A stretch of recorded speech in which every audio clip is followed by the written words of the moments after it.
여러분들은 이 미국이라면 어떤 이미지가 떠오르십니까?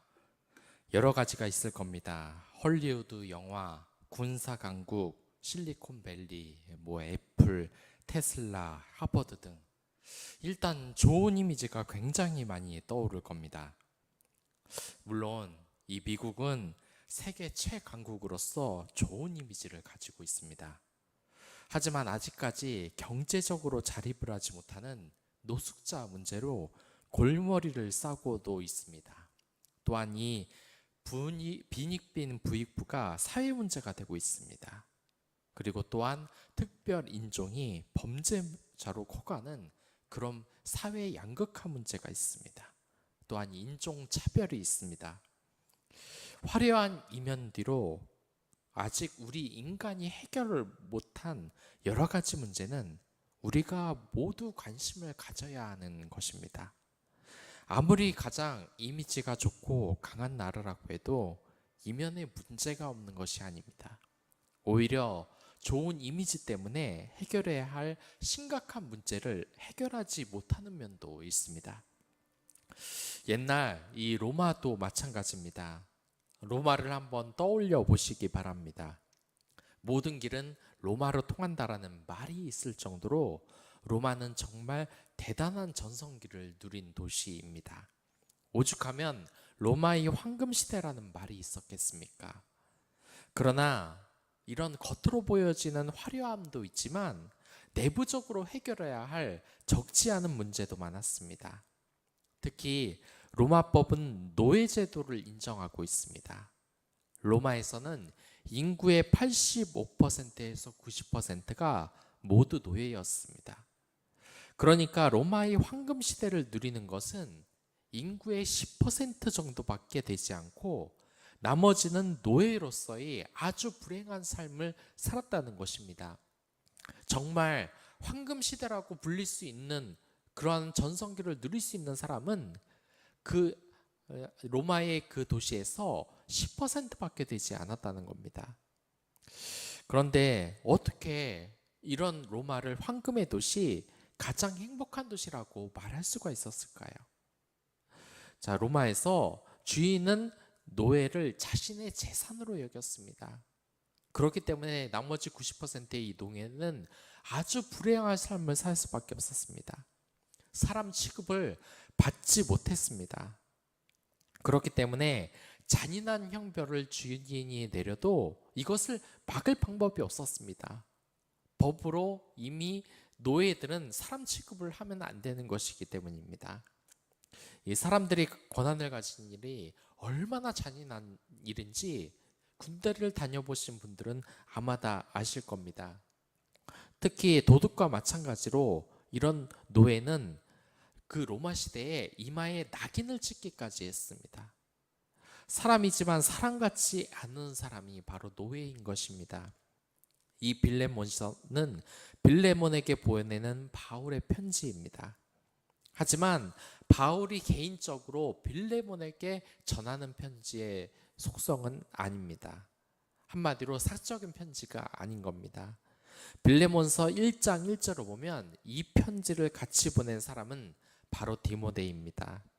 이것은 바울이 개인적으로 쓴 편지가 아니라 그리스도의 입장을 전하는 공식적인 서신으로 보아야 하는 것이 맞는 것입니다. 여기서 우리는 이 기독교가 어떤 종교인지 알 수 있습니다. 예전에 제가 말했는데 아버지가 집사님인데 회사 워크숍에서 술자리를 가질 기회가 있었다고 합니다. 지금은 좀 덜하지만 과거에는 이 술자리에서 안 좋은 문화가 정말 많았습니다. 대표적으로 안 좋은 문화 한 가지가 이 술을 마시기 싫은데도 억지로 술을 권하고 강요한다는 겁니다. 집사님의 아버지는 그 자리에서 자신이 그리스도인이기 때문에 술을 마실 수 없다고 이야기했습니다. 하지만 그럼에도 불구하고 주변에서는 계속 술을 강요하더랍니다. 그런데 어떤 회사의 동료가 손을 들고 이러한 말을 했습니다. 자기도 교회 다니는데 괜찮다. 술 마셔도 괜찮다. 그러면서 어울려 술을 마시는 것이었습니다. 술은 어찌 보면 아주 단순한 문제입니다. 이보다 더 심각한 것은 그리스도인이 교회만 벗어나면 술 마시는 것도 마음대로 하는 것처럼 이 죄의 문제도 마음대로 한다는 겁니다. 교회 안에서는 늘 독실하게 예배를 드리지만 교회 예배당만 벗어나면 세상 사람들과 조금도 다름이 없는 생활을 합니다. 그리스도인으로 살기에는 이 세상이 적합하지 않다고 생각을 하는 겁니다. 예배당에서는 예배당에 맞는 모습이 있습니다. 그리고 사업자에게는 사업장에 맞는 모습이 있다고 우리 모두가 지금 다 착각을 하고 있는 겁니다. 교회에서는 성도처럼 생활을 해야 되는 것이고 사회에 나가면 사회의 규율에 맞게 행동을 해야 한다. 즉 교회 사람처럼 행동하면 안 된다고 생각을 하는 겁니다. 이러한 생각을 이분법적 사고라고 합니다. 이분법적 사고란 모든 것을 둘로 갈라서 생각하는 것을 말합니다. 즉 교회하고 사회는 다르다. 성경 말씀을 지켜야 하는 곳이 있고 성경 말씀을 지키지 말아야 할 곳이 있다. 교회에서는 착하게 생활해야 하고 사업장에서는 아주 독하게 살아야 한다. 이런 것이 바로 이분법적 사고라고 할 수 있습니다. 그리고 더 심각한 문제가 이러한 생각에 대해서 오히려 그리스도인이 죄책감이 없다는 겁니다. 오히려 자기가 사리분별을 잘한다고 착각을 합니다. 그리스도인이면서 회사에서는 부하 직원을 달달 볶으며 이익을 위해서는 편법도 마다하지 않습니다. 그러나 그리스도인이 욕을 먹는 것은 바로 이러한 이분법적 사고 때문입니다. 예배당에서는 온갖 거룩한 척은 다 하면서 사회에서는 십자가를 진 그리스도인의 모습이 조금도 안 보이기 때문에 그렇습니다. 로마 사회에서도 마찬가지인 것입니다. 만약 자신이 지금 로마 시대에 살고 있다는 생각을 한번 해보십시오. 여러분들은 로마에서 일반적으로 허용하는 이 노예제도에 어떻게 반응을 하시겠습니까? 하나님은 분명 모든 사람이 평등하다는 말씀을 수없이 하셨습니다. 그런데 사회제도가 그러니까 노예제도를 허용하니까 그때에는 그리스도인이라고 할지라도 이 노예라는 사람들 사람 취급도 안 하고 함부로 대하겠습니까? 제가 이 남아공에 간 사람의 이야기도 들어봤는데 이 인부에게 정말 고생을 했다고 음식을 많이 갖다 주는데 그것을 가지고 옆에 있는 이웃이 나중에 뭐라고 했답니다. 왜냐하면 그런 인부들에게 과하게 좋은 것을 많이 대접하면 자신들은 욕을 먹는다. 상대적으로 적게 준 자신은 욕을 먹는다. 그렇게 하지 말아라. 이게 무슨 말 같지 않은 소리입니까? 인부들 고생했으면은 자기의 정성 안에서 그냥 먹을 것을 제공하는 것 가지고도 이렇게 시비를 거는 것이 인간의 그러한 것입니다. 인부들 잘해줄 필요 없다는 것이죠. 이러한 부분이 우리 생활에서 얼마나 많습니까? 사회적 관습이라는 이름으로 부하 직원을 막대해도 남을 괴롭혀도 전혀 죄책감이 없고, 그런데 여러분들 이번엔 바꿔서 생각해 봐서 로마 시대에 여러분들이 노예로 살고 있다면 어떻겠습니까? 자신을 괴롭히고 업신 여기는 사람이 그래도 정당하다고 생각을 하시겠습니까? 우리의 행동 기준은 사회 간섭을 따라가는 것이 아닙니다. 예수님이 바로 옆에 계시는데 해도 괜찮은 행동은 해도 됩니다. 하지만 예수님이 바로 옆에 있는데 해서는 부끄러울 행동이다. 그러면 하지 말아야 하는 것입니다. 이게 간단한 말이지만 우리의 실생활에서 얼마나 큰 용기가 필요한 일입니까? 여러분들도 기도하면서 한번 생각을 해보십시오. 내가 얼마나 용기가 없는 사람이었나? 내가 예수님 보기에 부끄러운 짓을 얼마나 많이 했나? 그리스도인이라고 하면서도 얼마나 비겁한 사람이었나 말입니다. 이건 저와 여러분들이 자유로울 수 없는 이야기입니다. 우리들이 죄인이기 때문입니다. 그러나 바울은 달랐습니다. 그때 당시 노예였던 오네시모를 교회의 일원으로 받아들이고 주인인 빌레몬에게 자유를 주도록 지금 부탁을 하고 있습니다. 이런 말이 사회에 전해지면 그 후폭풍은 장난이 아니겠을 겁니다. 로마의 노예, 사회제도에 지금 바울이 도전을 하는 겁니다. 이 문제 때문에 로마 사회에서 큰 차별을 받을 각오가 바울에게는 돼 있었던 것입니다. 그는 지금 모른 척 해도 되는 이 노예 오네시모를 자신의 아들과 같다고 말하고 있습니다. 바울이 정말 대단한 것이 뭐냐면 이 오네시모는 결코 이쁜 짓을 하는 노예가 아니었다는 겁니다. 빌레몬의 재산을 훔쳐 달아났습니다. 그래서 붙잡히고 말았습니다. 한번 생각을 해보십시오. 노예 주제에 잘 대해주고 교회의 일원으로 받아주려고 하는데 이게 주인의 재산을 훔쳐 달아난 것입니다. 영화에서도 이런 대사가 나옵니다. 호의가 계속되면 권리인 줄 안다고. 이게 잘해주니까 아주 정신이 나가서 미쳐버렸구나. 이제 잡아서 본때를 보여줘야 되겠구나. 대부분의 사람들은 노예인 그를 그렇게 생각을 했을 겁니다. 여러분이나 저나 전혀 다르지 않습니다. 사람 고쳐 쓰는 거 아니라고 한 번 잘못한 사람은 낙인을 찍어서 쟤는 원래 그런 애야. 절대 용서하는 법이 없습니다. 그래서 자신을 찾아온 도둑인 이 오네시모를 다시 빌레몬에게 보내는 것은 당시 법에 의해 죽을 수도 있는 일인데 아마 대부분의 사람들은 이 오네시모를 다시 주인에게 보내고 죽게 되더라도 전혀 마음의 가책을 느끼지 않았을 겁니다. 하지만 이 오네시모가 도둑질을 한 이유는 노예 생활을 벗어나기 위한 것입니다. 얼마나 그 생활이 끔찍했겠습니까? 한마디로 로마 사회제도를 반기를 들 정도로 자신의 생활이 너무나 고달팠다는 것입니다. 그런데 이 오네시모는 믿음을 가지기 전에도 사실 그다지 인성이 좋았던 것 같지는 않습니다. 믿음을 가지기 전에는 또 이 주인인 빌레몬을 늘상 괴롭게 했습니다. 우리 주위에도 얄미운 부하 직원이 있지 않습니까? 그런 사람 보면 어디 잘 대해주고 싶다는 생각이 들겠습니까? 이 빌레몬서를 읽으면 바울의 인격이 예수님을 얼마나 닮아 있는지 알 수 있습니다. 그는 빌레몬에게 함부로 명령하지 않았습니다.